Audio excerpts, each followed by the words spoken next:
हरहत सिद्ध सूरी उपाध्याय साधु सर्व अर्थ के प्रकाशी मांगलिक उपकारी है। तिनको स्वरूप जाने राग ते हरि जो भक्ति काय को नवाई स्तुति को ऊंचाई। धन्य धन्य तिन्हि ते काज सब आज भय कर जोड़े बार बार वंदना हमारी है। मंगल कल्याण सुख सो हम चाहते हैं। ओ मेरी ऐसी दशा जैसी तुम धारी है। ओ मेरी ऐसी दशा जैसी तुम धारी है। ओ मेरी ऐसी दशा जैसी तुम धारी है। सात तत्व संबंधी भूल की अपनी यहाँ चर्चा चल रही थी। तत्वों में भूल ये बड़ा अपराध है। सारे जगत के अपराध तो हमें अपराध दिखते हैं, लेकिन ये जो सूक्ष्म भूलें हैं ये हमें अपराध नहीं दिखता। हिंसा करना सारा जगत कहता है गलत काम है। झूठ बोलना सब कहते हैं अच्छा नहीं है। चोरी करने को कौन भला कहता है। लेकिन जब हम इन भूलों की चर्चा करते हैं तो इतना बारीक स्तर पर ये बात करते हैं कि हमारे पैरों के नीचे से जमीन खिसक जाए, ऐसी चर्चा करते हैं। जीव अजीव तत्व संबंधी भूल की चर्चा हम यहाँ कर चुके थे। आश्रम और बंध तत्व संबंधी भूल की बात भी हम कर चुके हैं। अब हमें संवर निर्जरा और मोक्ष तत्व संबंधी भूल की चर्चा करनी है। मैं पिछली बातों को बहुत संक्षेप में यदि कहूँ तो कह सकता हूँ, जीव को अजीव में मिलाना और अजीव को जीव में मिलाना ये जीव अजीव तत्व संबंधी भूल है। और मिलाना मतलब कैसे, मिलते तो है ही नहीं, ये मान्यता में मिलाता है। इसका मतलब जिन गलतियों की चर्चा चल रही है ये गलतियां बाहर में कहीं नहीं होती, ये सब गलतियां मान्यता में होती है। अब यदि गलतियां मान्यता में होती है तो सुधार कहाँ करना है बताओ। मान्यता बदलनी है, मान्यता में सुधार करना है। हम जगत में सुधार करना चाहते हैं, पर में सुधार नहीं, अपने में सुधार, अपनी मान्यता में सुधार, अपने अभिप्राय में सुधार, अपनी चिंतन और सोच में बदलाव, वो काम करना है हमारे को। शरीर और आत्मा को एक मानकर सारी तकलीफें खड़ी होती है। दूसरे के यहाँ जो काम हो रहा हो, पड़ोसी में जो काम संपन्न हो रहा हो, उसे अपना काम समझता है। ये जो भूल है ये सारे जिनागम को खत्म कर देने वाली है, जीव अजीव तत्व संबंधी भूल। जैन दर्शन ही इतना ही है, जीव अलग है और पुद्गल अलग है। सारे शास्त्रों का सारे ऐसा भी। ये मैं नहीं कह रहा हूँ, मेरे घर की बात नहीं है। इष्टोपदेश नामक अपना एक ग्रंथ है, पूज्यपाद आचार्य का लिखा हुआ। इष्टोपदेश बहुत सालों पहले चलाया था यार। तो इष्टोपदेश ग्रंथ है, उसमें 51 श्लोक हैं, आचार्य पूज्यपाद स्वामी द्वारा लिखा गया है। पूज्यपाद आचार्य की रचना है, लगभग 1600 साल पुराना ग्रंथ है, 1600 साल पहले। उसके सेकंड लास्ट मतलब अंतिम श्लोकों में सारे शास्त्रों का सार बताया है 2 लाइन में। समय सार, प्रवचन सार, मोक्ष प्रकाशक, दुनिया भर के घूमट सार, द्रव्य संग्रह, त्रिलोक सार, सारे सारे सारे शास्त्र, बोले जितने भी शास्त्र हैं जिनको तुम मानते हो, जैन शास्त्र, उन सारे शास्त्रों का यहाँ तक कि आचारांग, सूत्र, कृतांग, स्थानांग, समयांग आदि द्वादशांग का सार क्या है बोलो। श्लोक बताओ। जीवो अन्य पुद्गलश्चन्य इत्यसौ तत्व संग्रह। संस्कृत पंक्तियां हैं। जीवो अन्य पुद्गलश्च अन्य। संस्कृत समझ में आ रही है? जीवो अन्य पुद्गलश्चन्य इत्यसो तत्व संग्रह। यही तत्व का सार है, संक्षेप है। यत अन्यत उच्यते किंचित सोस्तु तस्यैव विस्तर है। वो उसका ही विस्तार है, बाकी सब जीव जुदा पुद्गल जुदा। यही तत्व को सार, बाकी जो कुछ और है यही को विस्तार। जीव जुदा पुद्गल जुदा। बोलिए पंक्ति याद कर लीजिए। जीव जुदा पुद्गल जुदा, यही तत्व को सार, बाकी जो कुछ और है यही को विस्तार। वापस, जीव जुदा पुद्गल जुदा, यही तत्व को सार, बाकी जो कुछ और है यही को विस्तार। कोई भी व्यक्ति जैन समाज में पैदा हुआ हो, जैन मान्यता अनुसार चलता हो, वो व्यक्ति इन बातों को स्वीकार करेगा क्या? हो सकता है आप ये डायरेक्ट ये 2 लाइन किसी को बतलाओ तो कहे हम नहीं मानते, कहाँ से ले आए ये लाइन, किसकी लाइनें हैं? लेकिन जब आप बात कहो कि ये बात पूज्यपाद आचार्य ने कही है, इष्टोपदेश ग्रंथ के अंत में 50 नंबर का श्लोक है, जब आप ये बात समझते हैं, बतलाते हैं, ये सही बात है। कौन नहीं मानेगा? अरे पूज्यपाद आचार्य को कौन नहीं माने? पूज्यपाद आचार्य वे समर्थ आचार्य थे जिनको शरीर सहित विदेश क्षेत्र जाने का गौरव प्राप्त है। देह सहित आचार्य कुंद विदेश क्षेत्र गए थे। कुंद स्वामी सिमंदर भगवान का उपदेश सुनने, उनकी वाणी सुनने के लिए, दिव्य ध्वनि सुनने के लिए, और आचार्य पूज्यपाद स्वामी भी जाते रहते थे। क्या? हाँ, जाते रहते थे। पता, इनका मूल नाम था देवनंदी, पूज्यपाद आचार्य का। ये सारी बातें आपको 2-3 महीने पहले बता चुका हूं मैं, पारजी साहब। लेकिन हमें मालूम है आप लोगों की स्मरण में नहीं है। पता है कब बताई थी? पूज्यपाद आचार्य का एक पाठ आया था, कोई वहां चर्चा थी, उनके परिचय की बात थी,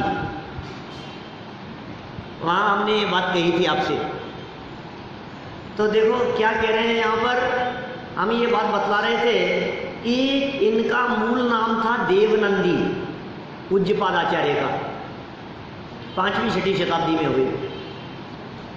और इनके पास कुछ ऐसी रिद्धि थी, कुछ ऐसी चमत्कारिक औषधि थी, जो भी था, तो पैरों के माध्यम से ये आकाश मार्ग से उड़कर विदेश क्षेत्र चले जाते थे। तो पूज्य थे पांव जिनके, पूज्यपाद, ऐसा इनका नाम हो गया। ये पूज्यपाद आचार्य, ये उनके द्वारा लिखी गई पंक्तियां हैं। 2 ही मुनि हुए, 2 ही आचार्य हुए जो विदेश क्षेत्र जाने का गौरव सम्मान इनको प्राप्त है। एक आचार्य कुंद स्वामी और एक आचार्य पूज्यपाद स्वामी। वे कह रहे हैं सारे जनागम का सार जीवों और पुद्गलों को अलग अलग देखना है। हो गया जैन धर्म, हो गया मोक्ष मार्ग प्रकट। तो यदि इनको अलग अलग जानने से, अलग अलग पहचानने से सम्यक दर्शन होता है, मोक्ष मार्ग प्रकट होता है, मुक्ति की प्राप्ति होती है, तो इनको मिला के देखने से संसार बढ़ता है। ये भूल है, जीव अजीव तत्व संबंधी। ये मिलावट का काम हो रहा है। बोलो, दूध वाला पानी मिला करके लाता है। आजकल तो साहब कोई चीज़ शुद्ध नहीं आ रही है, हर चीज़ में मिलावट है। अरे दुनिया में कहीं भी कुछ भी हो, अपनी मान्यता में मिलावट मत रखना। मान्यता में मिलावट होगी तो अनंत संसार होगा, और मान्यता वाली मिलावट सुधर गई तो अनंत संसार छूट गया। जीव और पुद्गल के अन्य पने की चर्चा, ये जीव अजीव तत्व संबंधी यथार्थ श्रद्धा में शामिल हुई, और मिलावट की बात ये भूल हो गई, खत्म हो गई चर्चा। अभी इसमें विस्तार तो बहुत हो सकता है।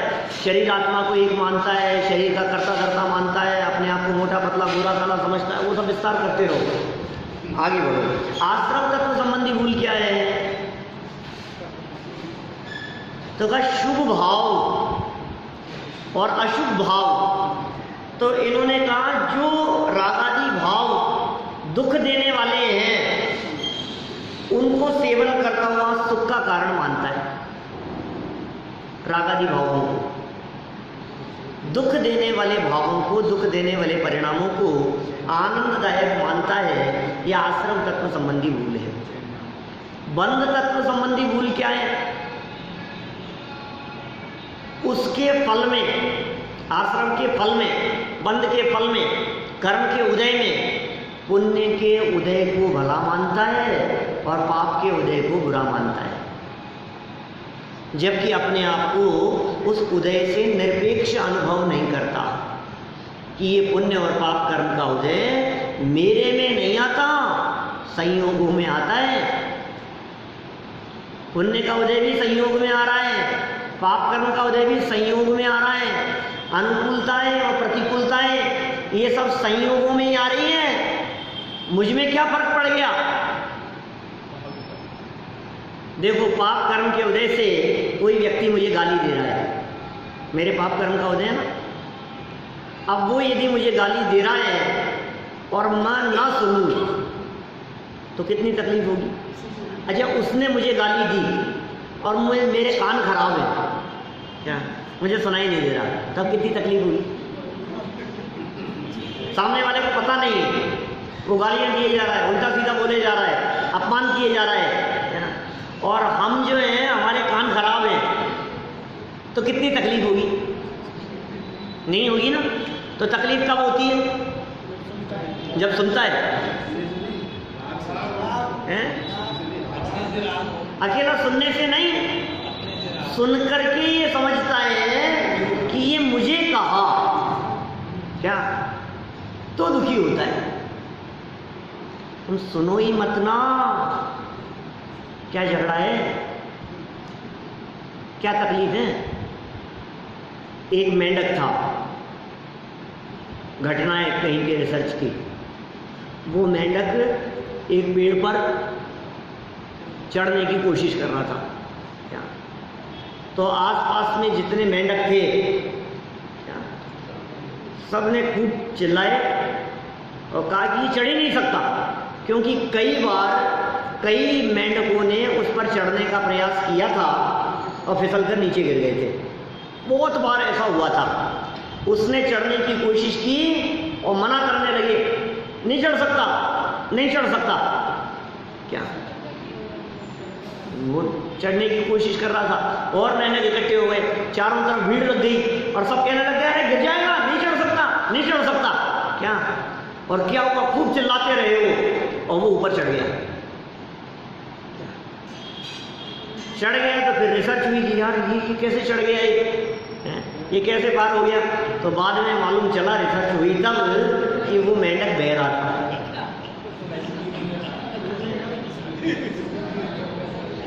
और उस शोध में इस बात का पता लगा कि वो बह रहा था, तो जब सारे मेंढक कह रहे थे ना कि तू नहीं चढ़ सकता, तो उसे लग रहा था ये सब कह रहे हैं यू कैन डू इट, क्या चढ़ जा बेटा, चढ़ जा, शाबाश शाबाश, सब चिल्ला रहे हैं। क्या आप क्या समझ रहे हैं, बोलो आप? क्योंकि क्या होता है, जैसे ही हमारे दिलो दिमाग में तू नहीं कर सकता, तो हम आधे तो वैसे ही फेल हो जाते हैं, ढीले हो जाते हैं, हम नहीं कर सकते। तू नहीं समझ सकता धर्म, तेरे जीवन में नहीं हो सकता। हाँ यार नहीं हो सकता यार, बहुत कठिन काम है यार, तो हो नहीं सकता अपने से, तो ये तो बहुत मुश्किल है। बस समझ लो आप वहाँ अटक गए अपन। ये क्या समझा रहे हैं यहाँ? पुण्य का उदय हो या पाप का उदय हो, यहाँ तो कह रहे हैं दोनों ही परिस्थितियाँ तेरे में नहीं आती, बाहर बाहर में होती है। तू भ्रम से ये समझ लेता है कि मेरे में हो गई है, ये तेरी बंध तत्व संबंधी भूल है। कर्म के फल को, उस कर्म के फल में सुखी दुखी मानना, ठीक है। बंध तत्व तक की बात हम कल तक कर चुके थे। एक बार पूरी पंक्तियां दोबारा बोलना, शुरू से लेकर के कहाँ तक?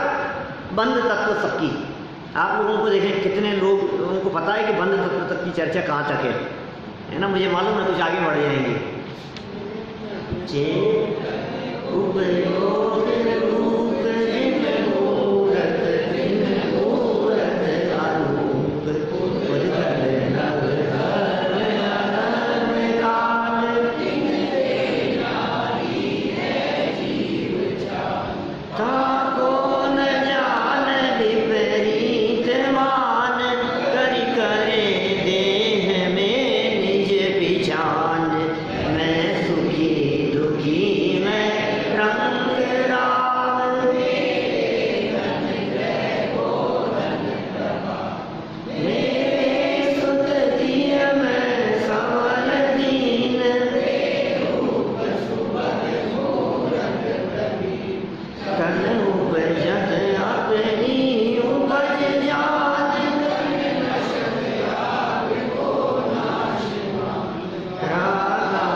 क्या कहा यहाँ? दो लाइनें देखो। रागादि प्रकट जे दुख देन। प्रकट राग दुख देने वाला है, राग कष्ट प्रदान करने वाला है। ठीक है ना? रोड पर चल रहे हैं, गाड़ी हमारी कहीं अटक गई है, हम ऐसी परिस्थिति हो गई कि कोई हमारे को सहयोगी मिल जाए, किसी से लिफ्ट ले लें, अनजान लोग कितनी गाड़ियां वहां से निकल गई, हमने हाथ दिया, किसी ने नहीं रोका, आपको तकलीफ नहीं? ठीक है, नहीं रुके तो नहीं रुके, कोई बात नहीं, अगला भाई रुकेगा। लेकिन कोई हमारा अच्छा जानकार परिचित व्यक्ति वहां से निकल रहा था और हमने रोकने की कोशिश की, वो नहीं रुका, तो आपको क्या लगता है?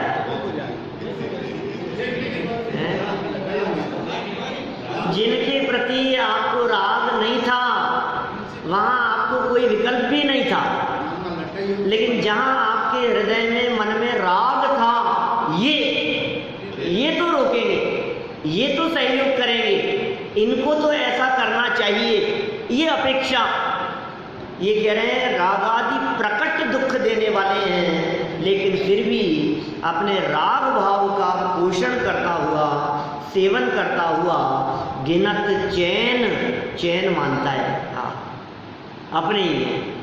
और शुभ अशुभ बंध के फल मंझार, शुभ और अशुभ बंध के फल में, मंझार माने में, शुभ बंध के फल में, अशुभ बंध के फल में रति करता है, शुभ के फल में, और अशुभ के फल में अरति करता है, निज पद विसार, अपने स्वरूप को भूलकर। माने कर्म के उदय से प्रभावित होना ये अज्ञानियों का काम है। ज्ञानी जीव कर्म के उदय से प्रभावित नहीं होते। अरे प्रतिकूलताओं को जीत लेने वाले महापुरुष तो बहुत मिल जाएंगे, बहुत लोग होंगे जिनके जीवन में बहुत प्रतिकूलताएं आई, बड़े से बड़े संकट आए, लेकिन उनको विचलित नहीं कर सकी। ऐसे लोग तो कई मिल जाएंगे आपको समाज में, दुनिया में, लेकिन अनुकूलताएं भी जिन्हें प्रभावित नहीं कर पाए, ऐसे महापुरुष बिरले ही होते। संकट आ गया साहब, और फिर भी हम कोई बात नहीं, धैर्य रख करके हम टिके रहे। यद्यपि ये भी कम बात नहीं है, लेकिन कोई बात नहीं, ऐसे बहुत होंगे। फिर भी अनुकूलताएं जिनके जीवन में बहुत हो, गले में मालाएं पड़ रही हो, लोग सम्मान कर रहे हों, यश प्रतिष्ठा बहुत हो रही हो, और उसके बावजूद भी जिनके चेहरे पर अभिमान नहीं हो, सहजता और सरलता हो, क्या उसे पुण्य के उदय की सहज परिस्थिति जान करके उससे अप्रभावित रहें, ऐसे ज्ञानी बिरले लोग वे बहुत कम होते हैं। उनके जीवन में बंध तत्व संबंधी भूल नहीं है, वो बंध से रहित है, बंध तत्व से भिन्न उदय है। आज ये समाज गले में माला डाल रही है, कल यही समाज कहेगी भाई साहब आप हो कौन, बोलो अब क्या दम है उसमें। अनुकूलताओं में प्रसन्न हो रहे हो, प्रतिकूलताओं में तकलीफ पाओगे। हमने कहा उसमें प्रसन्न मत हो और इसमें खेत खिन्न मत हो। झोंपड़ियों में रह करके भी दुखी ना होवे और महलों में रह करके भी अपने आप को बहुत बड़ा ना समझें। माने पुण्य के उदय से बड़प्पन नहीं और पाप के उदय से छोटापन नहीं। सहज है भाई साहब। उदय जन्य परिस्थितियाँ हैं। देव मर करके एक इंद्रिय हो जाता है, राजा मर करके दरिद्री हो जाता है। क्या हुआ? ये पुण्य पाप कर्म का फल है कि नहीं? उत्तम मुआ चांडाल हुआ, भूप कीड़ों में गया। कब से बोलोगे ये लाइनें? और 5-7 दिन बाद 10 लक्षण पूजन की है ना, इसलिए कह रहा हूँ। क्या ये 10 लक्षण पूजन की लाइनें हैं? तो 7-8 दिन बाद में 26 से आज कितनी है? 18। हाँ, तो माने हम क्या कर रहे हैं? बोलो, रोज करेंगे पूजन। अरे अर्थ भी तो समझो, क्या कह रहे हैं? कहाँ से कहाँ पहुंच गया और कहाँ से कहाँ उतर गया। ये जीवन में उतार चढ़ाव कितने दिखते हैं, लेकिन उतार चढ़ावों के बीच में सहज रहने वाले ज्ञानी होते हैं। उतार चढ़ावों में क्या दम है? कई लोगों का जीवन दिखता है इस तरह का। कई महापुरुषों के जीवन में देख लो, रामचंद्र जी के जीवन के उतार चढ़ाव किससे छिपे हैं? कैसी परिस्थितियां महापुरुषों के जीवन में कैसे कैसे संकट आ जाते हैं। भरत जी के जीवन में आया हुआ संकट भी बहुत बड़ा संकट था। वो संकट था पुण्य के उदय वाला संकट। कौन से भरत जी? भरत चक्रवर्ती की बात करता हूँ, ऋषभदेव स्वामी के सुपुत्र की बात करता हूँ, ज्येष्ठ पुत्र भरत चक्रवर्ती। 3 शुभ सूचनाएं मिली थी। पुण्य के उदय का संकट था वो, कि उस पुण्य के उदय में 6 खंड को जीतने की वजह से मेरे को समझ लो आप, भगवान की दिव्य ध्वनि सुनने का अवसर नहीं मिल पा रहा है। मैं क्या करूं? अच्छा, मैं आपसे पूछता हूं, किसी व्यक्ति का बिजनेस बहुत चलता हो, खूब दौड़ता हो, और इतना बिजनेस चल रहा है, इतना बिजनेस चल रहा है कि आजकल तो विकास जी सुबह 9 बजे मेरे को शॉप खोलनी पड़ती है। एनी हाउ कुछ भी पुण्य का उदय है ना। तो लेकिन ये पुण्य का उदय बाधक कारण है ना। ये पुण्य का उदय बाधा उत्पन्न कर रहा है ना। स्वाध्याय नहीं करने दे रहा है, धर्म नहीं करने दे रहा है, पढ़ने नहीं दे रहा है, चिंतन मनन के लिए टाइम नहीं मिल रहा है, दौड़ रहा है बस। क्या करें? और दिन रात खूब छाप रहा है, खूब नोट छाप रहे हैं। लेकिन कह रहे हैं भाई नहीं, काम का नहीं, क्या करें? और देखो अभी तो ये परिस्थिति दिखाई दे रही है, और थोड़े ही दिन में क्या हुआ? एकदम अर्श से फर्श पर आ जाता है। जन्म समय नहीं मंगल जाके, मरण समय नहीं रोवन हारे, 3 खंड के चक्री ऐसे। नाम श्री कृष्ण। जन्म जेल में, जीवन 3 खंड के अधिपति, 1 आर्यखंड 2 मृच्छक। 3 खंड का राज्य जानते हैं आप? अपनी दुनिया उस 3 खंड के कोने में पड़ी है, कोने में पड़ी है। वो 3 खंड इतना लंबा चौड़ा होता है राजपाट। अमेरिका, लंदन, जापान, रूस, फ्रांस, अफ्रीका, ऑस्ट्रेलिया, सारे जितने आपके कॉन्टिनेंट्स दिखते हैं, ये सब कुछ नहीं है उसके सामने। इतना लंबा चौड़ा राजपाट जिनका था, जो शासक थे, कौन? नारायण श्री कृष्ण। जन्म कहाँ हुआ था? जीवन कैसा बीता उनका? और अंत समय में कोई कल्पना कर सकता है? एक पानी का गिलास पिलाने वाला नहीं होगा।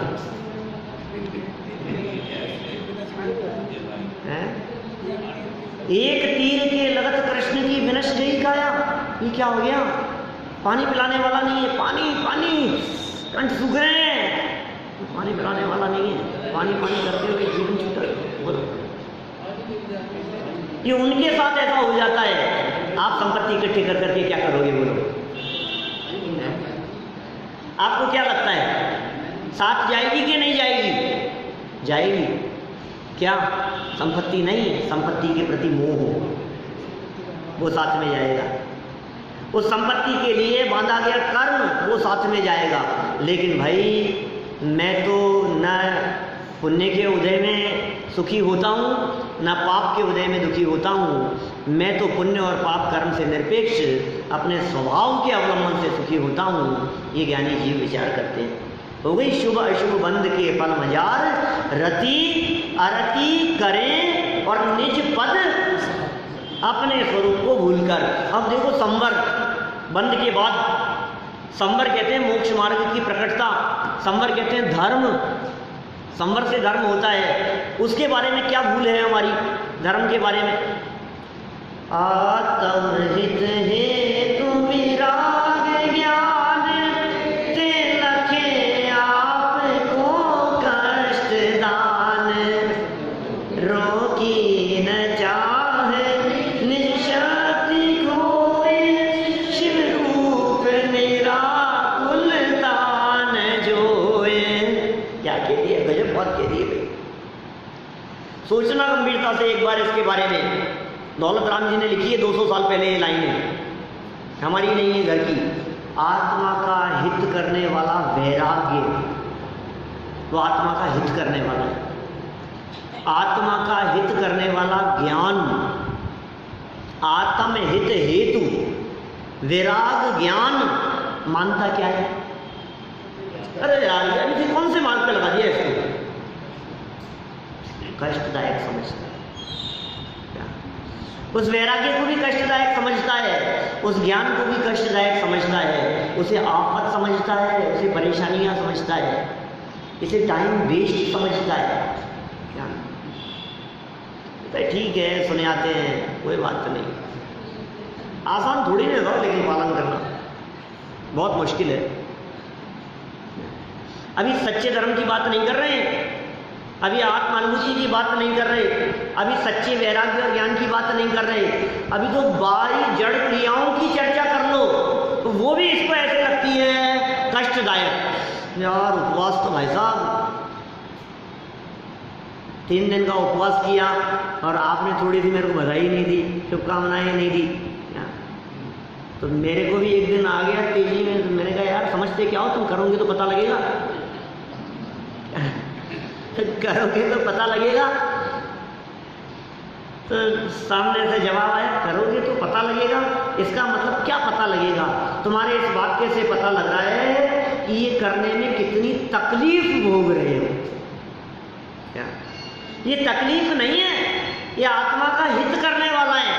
ये वैराग्य भी, ये संयम भी, ये त्याग भी, ये तपस्या भी, ये ज्ञान, ये आनंद उत्पन्न करने वाला है। लेकिन जन सामान्य से बात करो तो हर व्यक्ति ये कहता है अरे साहब बहुत संकट है, बहुत कष्ट है। तो तू इसको कष्टदायक मानता है, ये तेरी संवर तत्व के संदर्भ में भूल है। यदि तेरे को ये कष्टदायक लगेगा तो तू संवर के मार्ग पे कैसे बढ़ेगा? यदि तेरे को इसमें तकलीफ लगेगी तो तेरे कदम बढ़ नहीं पाएंगे उस दिशा में। इसलिए जरूरी क्या है ये समझ में आए, ये कष्ट देने वाला नहीं, आत्मा का हित करने वाला है। ते लखे, लखे मतलब देखें, आपको अपने आप को कष्टदान, दूर से हाथ जोड़ता है भैया जैन धर्म का पालन तो अपने से नहीं हो पाया, अपने बहुत कठिन काम है। मैं बहुत अभी स्थूल लेवल से बात कर रहा हूँ। मैं अभी ये जो संवर तत्व संबंधी भूल की चर्चाएं की है, क्योंकि अभी तो लेवल जो वितरक विज्ञान पाठमाला की चर्चा है ना, बहुत छोटी छोटी सी बातों में समझ लो आप, आलू का त्याग मेरे से तो नहीं हो सकता, रात्रि भोजन से। और भाई साहब बहुत, भाई साहब मेरा जीव जानता है मैंने 10 दिन के लिए कैसे छोड़ा है, 10 लक्षण के लिए। 4-5 साल पुरानी बात होगी, मैंने एक प्रवचन राजस्थान जैन साहित्य परिषद की तरफ से विचार गोष्ठी में, कई बार बुलाते हैं वो लोग, तो 10 लक्षण के बाद, 10 लक्षण के बाद अब ये टॉपिक था मेरा प्रवचन का टॉपिक। 10 लक्षण पर्व के बाद अब मतलब अब क्या करें? और बहुत सारे अलग अलग एंगल से मैंने उस बिंदु की चर्चा की। 10 लक्षण पर्व के बाद की बात थी, आदर्श नगर में रखा था वो कार्यक्रम। तो मैंने ये बात कही कि जो लोग समाज में 10 दिन के लिए 10 लक्षण पर्व में उन्होंने रात्रि भोजन का त्याग किया, किसी भी व्यक्ति ने 10 वक्त नहीं चल रहे हैं, 10 वक्त नहीं चल रहे हैं, तो रात्रि भोजन नहीं करना, आलू प्याज भी नहीं खाना था, अपन ने छोड़ दिया इसको। अब 11वें दिन क्या होता है? टूट पड़ो। तो मेरा एक सहज प्रश्न है, छोटा सा जिज्ञासा है मेरे मन में कि आपने जो 10 दिन के लिए त्याग किया था वो अच्छा समझ करके किया था या आफत समझ करके किया था? इस अच्छा काम जानकर आपने यही सोचा होगा ना कि यार रात्रि भोजन करना तो खराब चीज़ है और नहीं करना चाहिए, हम जब 10 दिन के लिए तो मैं इसका पालन करूँगा। तो आप ये फील कर रहे थे ना कि 10 दिन तक हम इसका त्याग करें, और त्याग करके आपको ये लगा ना कि हाँ हमने कुछ पालन किया, तो फिर 11वें दिन रात्रि को भोजन करना अच्छा कैसे हो गया? यदि 10 दिन तक रात्रि भोजन करना बुरा है, पर आप तो भी देते हो, अरे यार 10 दिन चल रहे हैं यार, क्या कर रहा है तो कम से कम तो उसके भी समझ में आ गई कि हाँ यार रात्रि भोजन करना अच्छा तो नहीं है, ये नहीं करना चाहिए। 10 दिन नहीं किया, अब 11वें दिन क्यों कर रहा है? 11वें दिन कर रहा है, इसका मतलब ये है 10 दिन तक जो तूने रात्रि भोजन का त्याग किया था वो वैसे ही कर लिया था, अच्छा तो नहीं मानता तू। यदि अच्छा काम है तो सिर्फ 10 ही दिन करने लायक है क्या? मैं कहता हूं चोरी नहीं करना यदि अच्छा काम है तो अकेले 10 दिन के लिए कि जीवन भर के लिए? 10 दिन चोरी नहीं करूंगा साहब, बहुत अच्छा काम है, तो 11वें दिन अरे साहब तो 10 लक्षण ही खत्म हो गए। आप फील क्या कर रहे हैं? आपको वो कष्टदायक लग रहा है। मुझे मालूम है 10-10 दिन के उपवास करने वाले लोग, बहुत लोग मेरी निगाह में हैं, सब परिचित लोग भी होते हैं, एक एक दिन गिनते हैं भाई साहब, अब तो बस, अब तो 6 हो गए, अब तो 4 ही बचे हैं, अब तो 3 ही बचे हैं, बस अब तो फिर उसके बाद तो फिर तो क्या कर रहे हो आप? और 10 लक्षण का दूसरा दिन बादवा रहता है क्या, और सब चालू हो जाता है खाना पीना है? लोगों की बात कह रहा हूं क्या है स्थिति? देखो क्या कहा यहाँ, आत्महित हेतु विराग ज्ञान, आत्मा का हित करने वाला जो वैराग्य था। अभी तो मैंने जड़ क्रियाओं की बात की आपसे, अकेले परिणामों की बात नहीं कर रहा। जो सच्चा मोक्ष मार्ग है उस कदम पर बढ़ना, वो इस जीव को कष्टदायक लगता है, ये इसकी संवर तत्व के संदर्भ में भूल है। देखो जरा पैराग्राफ में क्या लिखा है, पीछे पढ़ते हैं। संवर तत्व संबंधी भूल, आत्मज्ञान और आत्मज्ञान सहित वैराग्य संवर है। आत्मज्ञान भी और आत्मज्ञान सहित वैराग्य भी ये संवर है, और वे ही आत्मा को सुखी करने वाले हैं, संयोग सुखी करने वाले नहीं हैं।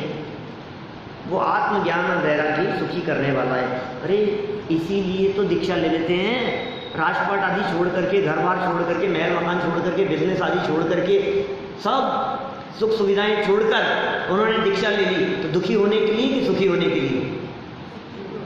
बोलो, सुखी होने के लिए लिए। इसका मतलब सुख वहां नहीं था, हम जिधर भाग रहे हैं उस दिशा में नहीं है, वो जिधर गए उधर है। उन्हें कष्टदायी मानता है, ये भूल कष्टदायक मानता है।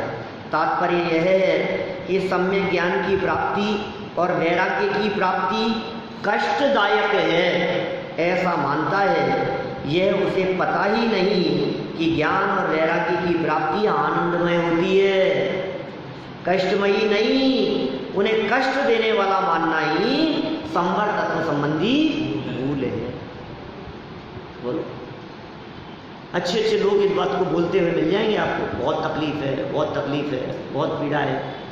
अरे साहब हम रोजाना, और कई तो लोग ऐसा भी कह सकते हैं, अरे साहब रोजाना समय निकाल करके जाता हूँ वहाँ सुनने के लिए, आसान नहीं है रोज जाना।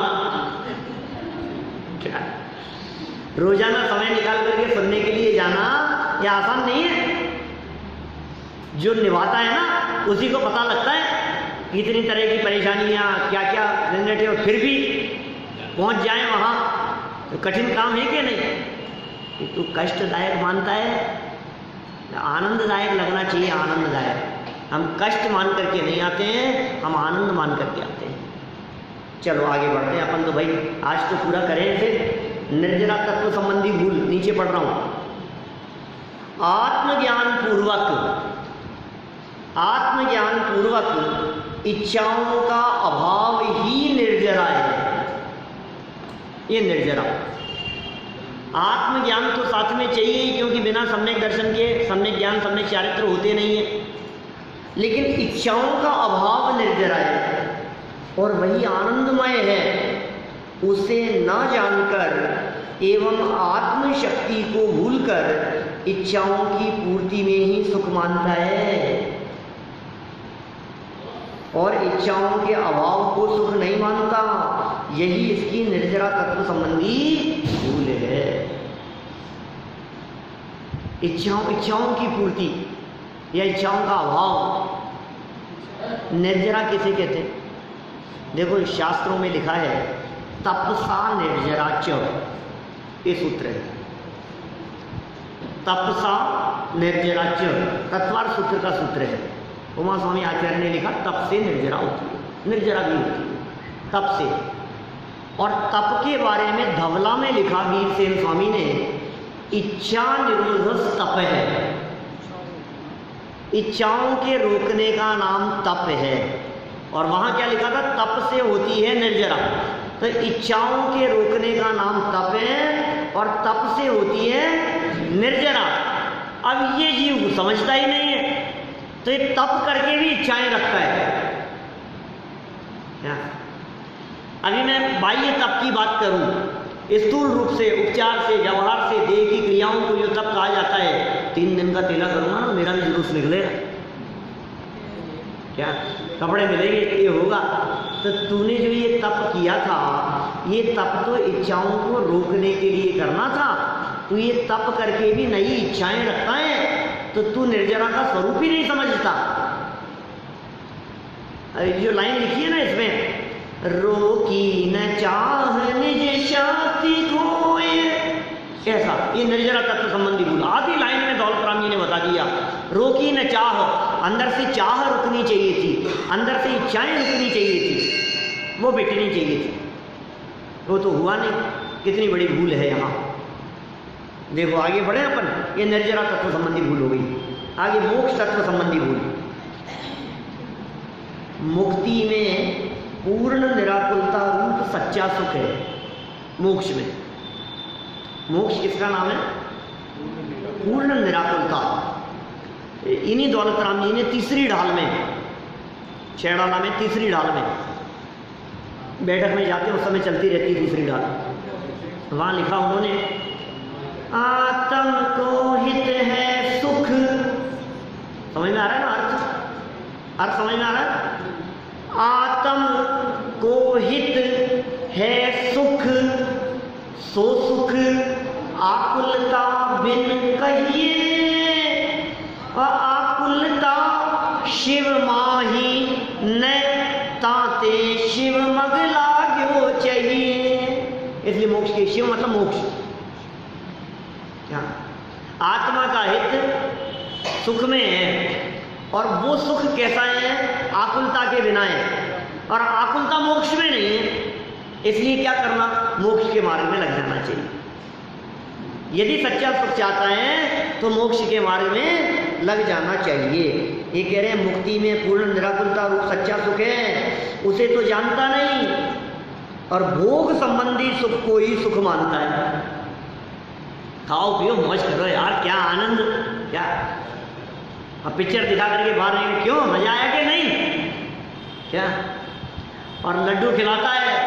एक बार मेरे कहने से चक्कर के तो देखो आप, आग्रह करके खिलाता है, और फिर पूछता है क्यों आया मजा,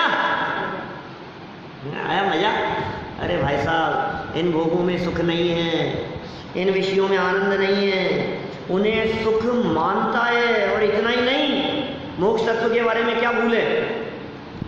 मुक्ति में भी इसी जाति के सुख की कल्पना करता है। यही इसकी मोक्ष तत्व संबंधी भूल है। मुक्ति में भी इसी जाति के सुख की कल्पना करता है।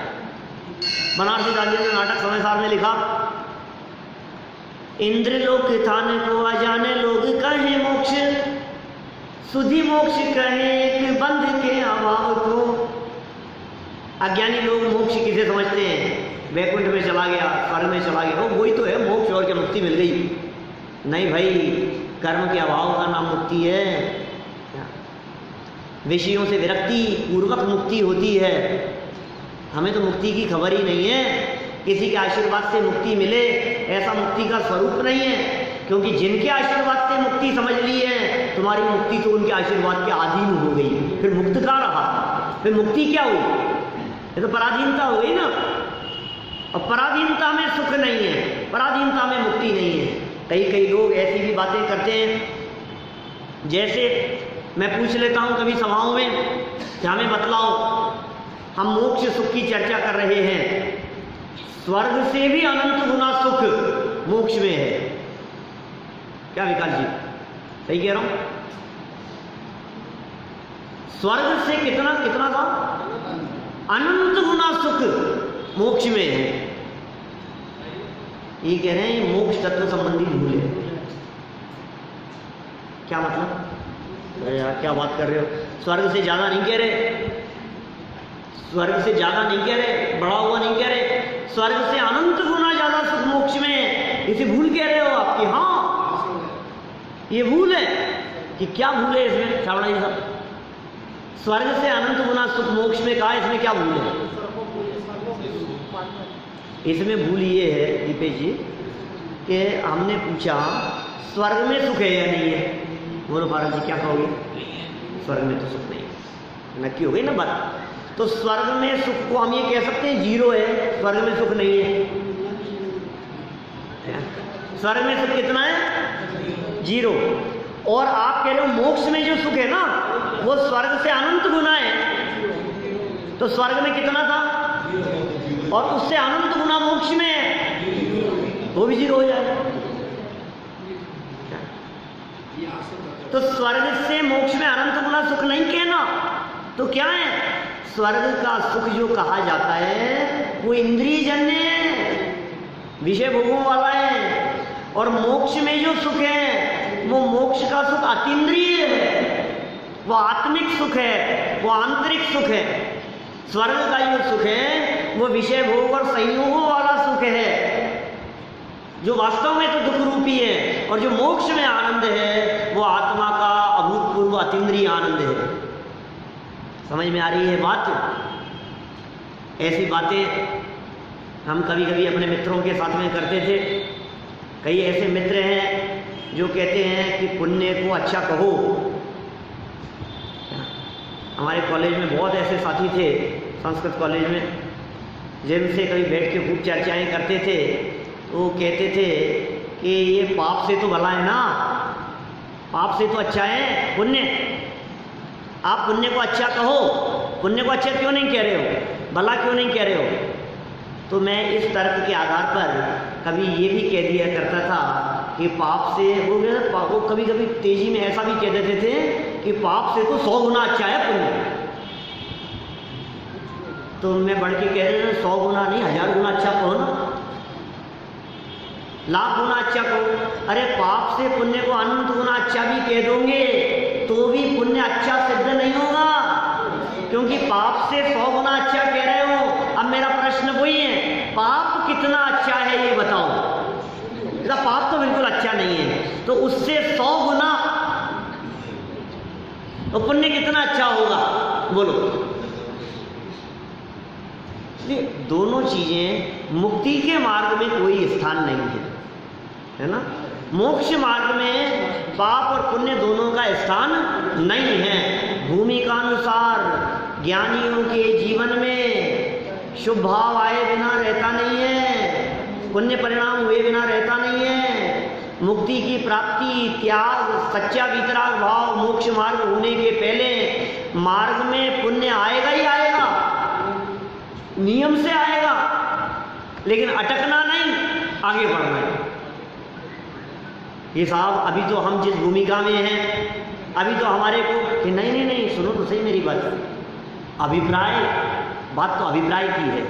क्या छूटेगा तो छूटेगा, हम तो खुद उपदेश दे रहे हैं, हम तो खुद उपवास करने की बात करते हैं, हम तो खुद कह रहे हैं रोजाना पूजन करना श्रावक का कर्तव्य है।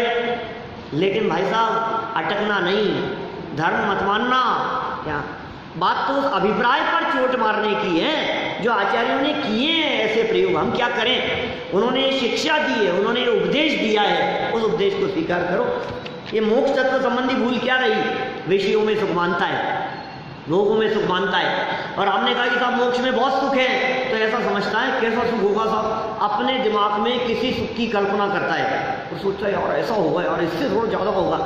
अरे इस जाति का ही नहीं है, वो तो विलक्षण जाति का है, हमें आत्मिक सुख की जाति का ही पता नहीं है, वो अद्भुत है। तो ऐसा इसी जाति के सुख की कल्पना करना ये मोक्ष तत्व संबंधी भूल है। जब तक इन सातों तत्व संबंधी भूलों को ना निकालें तब तक इसको सच्चा सुख प्राप्त करने का मार्ग प्राप्त नहीं हो सकता है। इसलिए अपने जीवन में इनमें से जो भूल दिखती है उन भूलों को निकालने का प्रयास करना चाहिए। अब मैं पंक्ति नहीं बोली, मैंने पीछे देखो, आप पंक्ति बोल लो, समय तो हो गया। क्या कह रहे हैं, आत्महित हेतु विराग ज्ञान ते लखे आपको कष्ट दान, रोकी न चाह निज शक्ति खोए, शिव रूप निराकुलता न जोए। रोकी न चाह, इच्छाओं को नहीं रोकता है, अगर मेरे से नहीं हो सकता, अरे तेरे में शक्ति है, मेरे से नहीं रहा जाता था, मैं तो इसके बिना नहीं रह सकता, मैं तो इसके बिना नहीं रह सकता। किस क्या नहीं रह सकता तू, तेरे में शक्ति है, तू रह सकता है। अपनी शक्ति को तो भूल गया और इच्छाओं को रोका नहीं, ये इसकी निर्जरा तत्व संबंधी भूल है। और शिव रूप माने मोक्ष अवस्था निराकुलता रूप है, ना जोए, उसे नहीं देखता। मोक्ष में भी आकुलता समझता है, अरे मोक्ष जाने की भी आकुलता समझता है।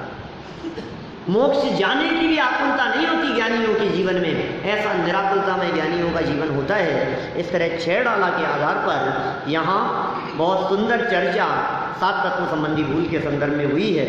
हम सभी की इस प्रकार की भूल निकले, इसी मंगल भावना से बात को यहीं विराम देते हैं।